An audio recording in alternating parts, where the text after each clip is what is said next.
de la République démocratique du Congo. Le Rwanda se dit favorable.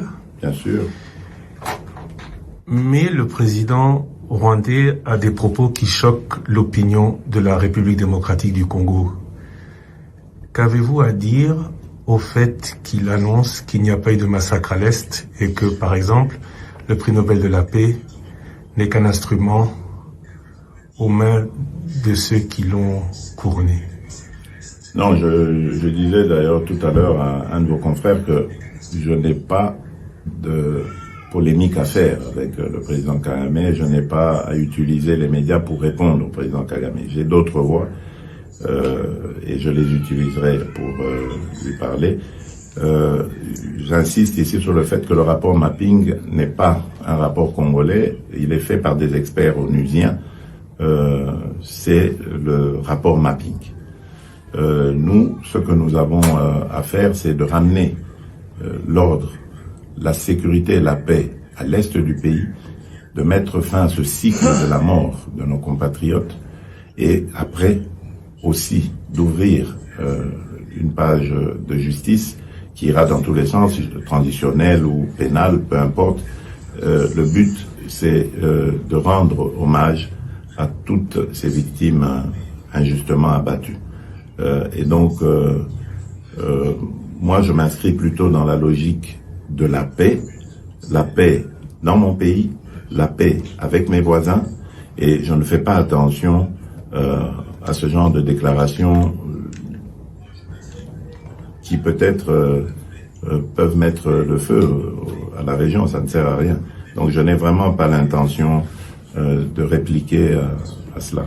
Mais le docteur Mukwege... Alors par rapport au docteur Mukwege, je le dis et j'insiste ici, c'est une fierté nationale. D'ailleurs, il tarde que l'on lui décerne une décoration valorisant son combat pour la réparation des femmes, son combat pour la restauration de la paix à l'Est, et il a toute ma confiance et toute mon affection.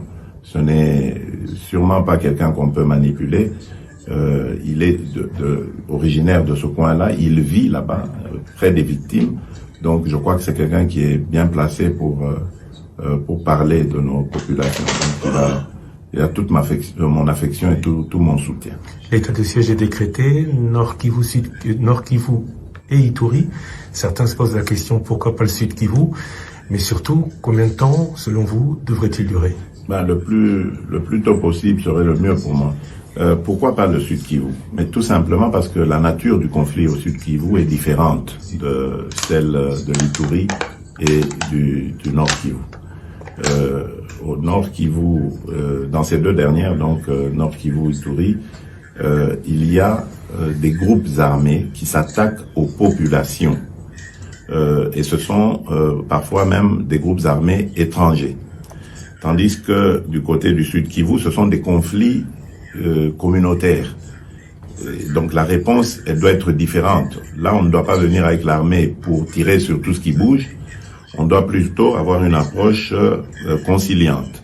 Leur apporter des réponses, par exemple, vis-à-vis de la présence de l'autorité de l'État, parce que c'est ça aussi qui fait que beaucoup de choses vont dans tous les sens. La réponse à leurs problèmes.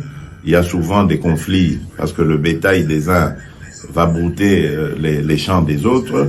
Et donc voilà, c'est des choses comme ça qu'il faut régler, apporter une réponse au manque criant d'infrastructures, lutter contre la pauvreté, les difficultés qu'il y a là-bas, les manques de centres de santé adéquats, de routes, etc. Donc voilà, c'est des réponses comme ça qu'il faut apporter, tandis que en Ituri et au Nord Kivu, il faut une réplique militaire et de grande envergure.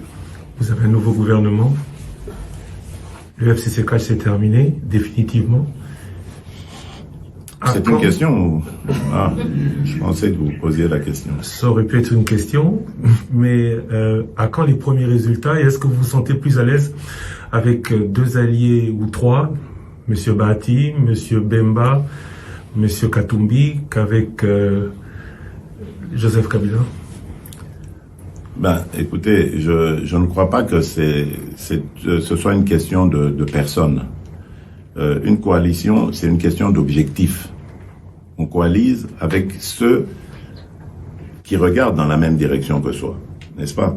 Et à un moment donné, au moment de faire la coalition FCC Cash, nous nous étions mis d'accord. Je vous rappelle que nous avons un programme commun. Et au moment de le dérouler, ce programme, il a commencé à y avoir des problèmes de croc en jambe, etc. Je ne vais pas y revenir. Mais c'est ça qui a provoqué le divorce.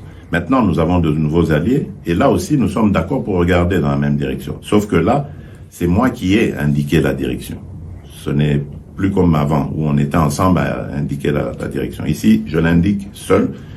Ceux qui m'ont rejoint sont totalement d'accord de regarder dans cette même direction et de faire un pas avec moi dans cette direction. Donc tant mieux. Et on jugera sur pièce le moment venu. Mais pour l'heure, on n'a pas à s'en plaindre. Vous êtes président de la République démocratique du Congo. Vous êtes aussi président de l'Union africaine. Les Congolais se posent la question de savoir quelle est la charge la plus importante. Les deux, parce que une République démocratique du Congo sans l'Afrique, ça sert à rien. Et une Afrique sans la République démocratique du Congo aussi, ce serait un vide important, toute modestie gardée. Donc, je veux faire de la République démocratique du Congo un moteur de l'Afrique. Et de cette Afrique, je veux en faire le continent de l'avenir, parce qu'on le dit, mais au lieu de continuer à le dire, moi, je veux le faire. En tout cas, y contribuer. Je ne dois pas être prétentieux pour dire que je serai toujours là, mais au moins, je vais contribuer à ce que l'Afrique devienne le centre du monde. Monsieur le Président Tshisekedi, je vous remercie. Merci.